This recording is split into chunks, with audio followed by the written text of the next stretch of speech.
Bonjour et bienvenue encore dans cette nouvelle vidéo sur la sûreté des systèmes.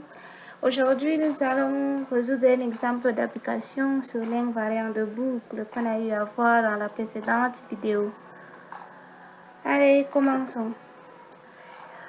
Nous allons d'abord commencer par rappeler la notion d'invariant de boucle, puis présenter les différentes étapes de démonstration d'un invariant de boucle, prendre un exercice et résoudre cet exercice. Rappelons donc ce qu'on appelle invariant d'une boucle. C'est une propriété qui, si elle est vraie avant l'exécution d'une itération, le demeure après l'exécution de l'itération.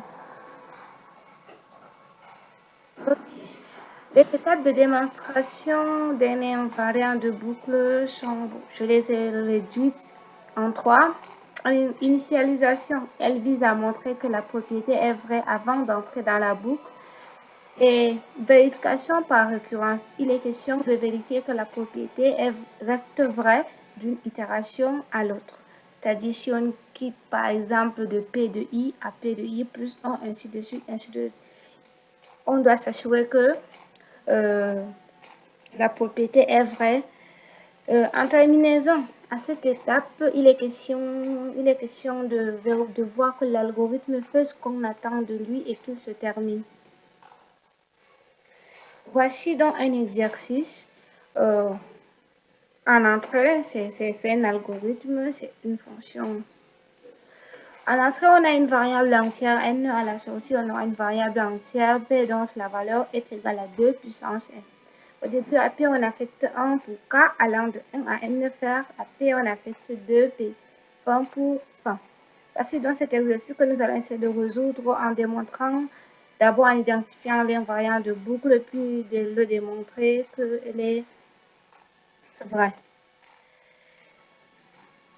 Ok, la propriété prise c'est p égale à 2 puissance k, comme invariant de la boucle de l'algorithme précédent. Avant d'entrer dans la boucle,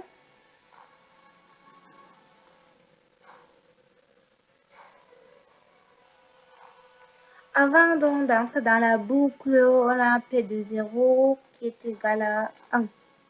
Pourquoi? Parce que reprenons notre propriété comme invariant de boucle. Donc, si on dit P de 0 égale 1, c'est-à-dire K égale à 0. C'est-à-dire, on aura quoi? 2 à la puissance 0 qui vaut 1. Nous savons très bien, tout nombre à la puissance 0 vaut 1. Donc, du coup, ça revient à ce que P égale à 1 dans la précédente diapositive avec l'exercice.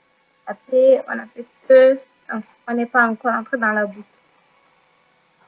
Maintenant, après le quatrième passage dans la boucle, montrons que P de I et P de I plus 1 sont vrais. Nous sommes maintenant à notre étape de vérification par récurrence.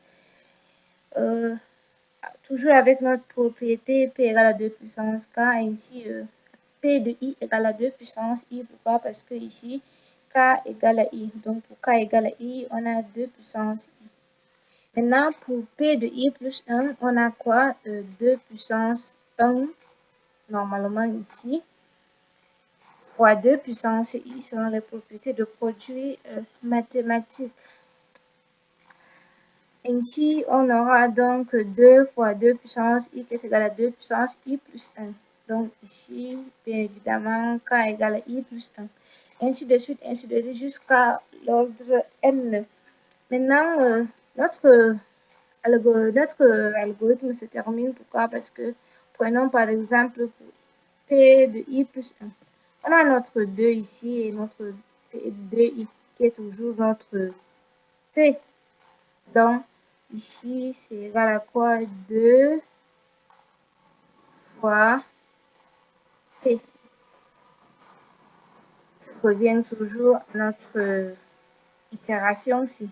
Donc, dans cette boucle, on aura P, à P on affecte 2P, donc P vaut 2P, bien évidemment, ce qu'on a ici et pour le reste. Merci d'avoir suivi la vidéo, n'oubliez pas de lâcher un pouce bleu et de vous abonner également, de partager la vidéo. Merci.